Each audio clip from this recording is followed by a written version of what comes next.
এই অপূর্ব যুগাবতারের বিবাহ করিয়া এক দিনের জন্যেও শরীর সম্বন্ধ না পাতাইয়া স্ত্রীর সহিত এই অদ্ভুত অদৃষ্টপূর্ব প্রেম লীলার বিস্তার কেবল এই শিখাইবার জন্যই যে ইন্দ্রিয় পরতা ভিন্ন, বিবাহের অপর মহোচ্চ উদ্দেশ্য আছে।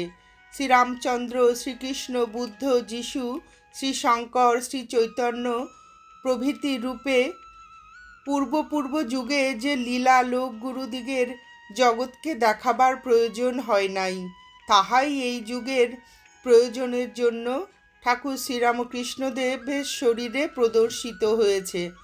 আজীবনব্যাপী কঠোর তপস্যা ও সাধনা বলে উদ্বাহু বন্ধনের অদৃষ্টপূর্ব পবিত্র ছাঁচ জগতেই প্রথম প্রস্তুত হইয়াছে। এখন ঠাকুর যেমন বলিতেন, তোমরা নিজ নিজ জীবন সেই আদর্শ ছাঁচে ফেলো আর নতুনভাবে গঠিত করিয়া তোলো।